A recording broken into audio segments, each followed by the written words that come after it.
Hello दोस्तों, BA part first का paper first और पेपर का नाम है राजनीति विज्ञान के मूल आधार। देखो, मैंने एक वीडियो इसका पहले डाल दिया था फर्स्ट पेपर का, और एक और डाल रहा हूँ, और एक सेकंड का अभी डाल दूंगा, और एक और सेकंड का, मतलब दो तो सेकंड के और दो फर्स्ट के, ऐसे मैंने मॉडल पेपर बनाए हैं। तो देखो, model paper BA part first 70-21-22 सही, राजनीति विज्ञान पेपर फर्स्ट, राजनीति विज्ञान के मूल आधार। फर्स्ट यूनिट में 10%, जिसमें से आपको कोई 7 करनी है। तो 10 तो ये और 10 उस पेपर वाले, ये 20% आप देख लेना, इनमें से अपने 7 का हो जाएगा, कोई दिक्कत नहीं है। पहला पेपर है व्यवहारवाद का अर्थ स्पष्ट कीजिए। मतलब व्यक्ति के राजनीतिक व्यवहार का अध्ययन करना व्यवहारवाद है। और इससे ज़्यादा अगर याद करना चाहो तो एक परिभाषा और याद कर लेना, और 2 नंबर का हो जाएगा। दूसरा है उत्तर व्यवहारवाद को परिभाषित कीजिए। तीसरा है राज्य उत्पत्ति के मार्क्सवादी सिद्धांत को स्पष्ट कीजिए।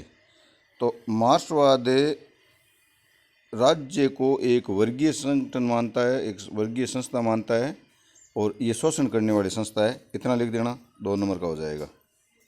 फिर है संप्रभुता, ये याद कर लेना, ये आ जाएगा 2 नंबर का बना। संप्रभुता का अर्थ है, मतलब संप्रभुता अंग्रेजी वर्ड है सॉवरेंटी, और जिसका अर्थ है सुपर और एनस, SUPERANNAS। सुपर माने सर्वोच्च, एनस माने शक्ति, सर्वोच्च शक्ति। संप्रभुता 2 प्रकार की होती है, एक आंतरिक संप्रभुता और एक बाह्य संप्रभुता।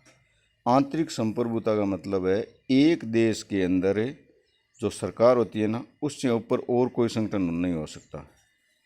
दूसरी बाह्य संप्रभुता का मतलब है वो देश स्वतंत्र होता है, किसी देश के अधीन नहीं होता। वो जिस देश के साथ चाहे तो संधि कर सकता है, समझौता कर सकता है, युद्ध कर सकता है, वो स्वतंत्र होता है।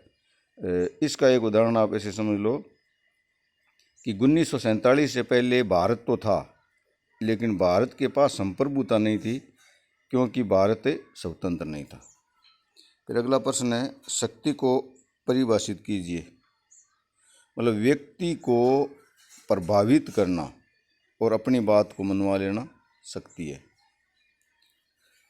फिर है अधिकार का अर्थ स्पष्ट कीजिए। 7वां है लोकतंत्र को परिभाषित कीजिए। लोकतंत्र मतलब जनता का शासन है, और एक परिभाषा याद करो तो अब्राहम लिंकन की कर लेना, लोकतंत्र जनता का, जनता के लिए और जनता द्वारा शासन। Democracy is the government of people, by the people and for the people. फिर अगला है संसदात्मक शासन किसे कहते हैं। और जिसमें संसद सर्वोच्च होती है उसे संसदात्मक शासन कहते हैं, और ये शासन भारत और ब्रिटेन में पाया जाता है। फिर है न्यायिक पुनरावलोकन, ये मैंने उसमें भी दिया था, वहीं से देख लेना आप। नियंत्रण और संतुलन का सिद्धांत। तो इन 10 प्रश्नों को आप देख लेना, इनमें से अपने को कोई 7 करने हैं।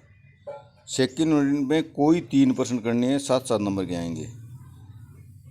उत्तर व्यवहारवाद क्या है, इसकी प्रमुख विशेषताओं का वर्णन कीजिए। उत्तर व्यवहारवाद का अर्थ लिखना है, और इसकी प्रमुख 7 विशेषताएं हैं, वो 7 विशेषताएं याद कर लेना। फिर इसका अथवा है राजनीति विज्ञान और इतिहास में संबंधों का वर्णन कीजिए। दूसरा है राज्य उत्पत्ति के प्रमुख सिद्धांतों का वर्णन कीजिए। मतलब राज्य उत्पत्ति के कई सिद्धांत है, देवीय सिद्धांत है, राज्य उत्पत्ति का सामाजिक समझौता सिद्धांत है, देवीय उत्पत्ति, राज्य उत्पत्ति का विकासवादी सिद्धांत है, शक्ति सिद्धांत है, इनके बारे में। फिर है संप्रभुता को परिभाषित कीजिए और इसकी प्रमुख विशेषताओं का वर्णन कीजिए। फिर है शक्ति के स्रोत एवं प्रकार बताइए। 8-10 प्रकार के शक्ति के स्रोत है, उनमें से कोई देख लेना। फिर है न्याय से आप क्या समझते हैं। तथा न्याय की विविध रूपों का वर्णन कीजिए। ये देखो वही प्रश्न है, आप चाहे न्याय कर लो, समानता कर लो, स्वतंत्रता कर लो, मैंने कहा था ना एक याद कर लो, सब उसी में आ जाएंगे। फिर चौथा है, एकात्मक शासन से आप क्या समझते हैं और इसके गुण दोषों का वर्णन कीजिए। फिर है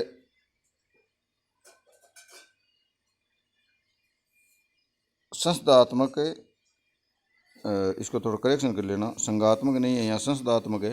संस्थात्मक और अध्यक्षात्मक शासन में अंतर बताइए।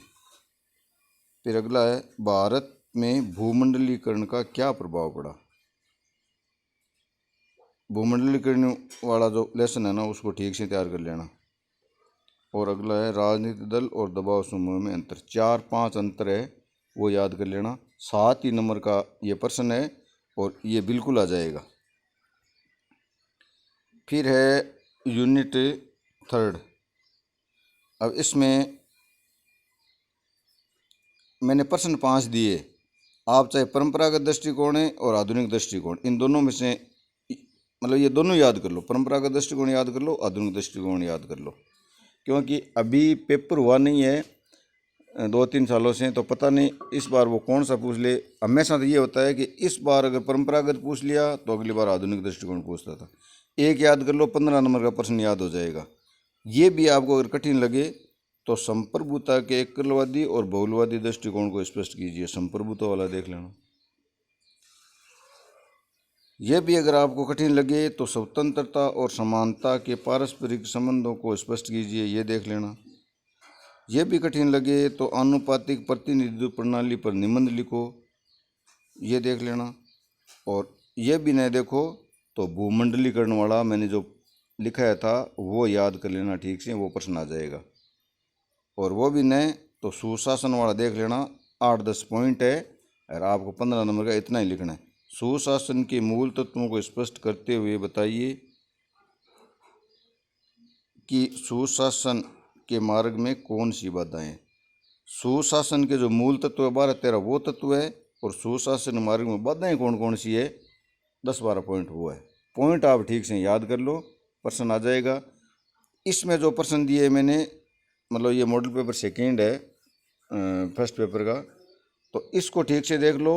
और फर्स्ट वो जो पहला मॉडल पेपर है उसको ठीक से देख लो, प्रश्न इन्हीं में से आ जाएंगे, कोई टेंशन नहीं है। अभी मैं दूसरा जो है ना पेपर सेकेंड राजनीतिक विचारकों वाला, वो भी अभी मैं डाल दूंगा। धन्यवाद दोस्तों।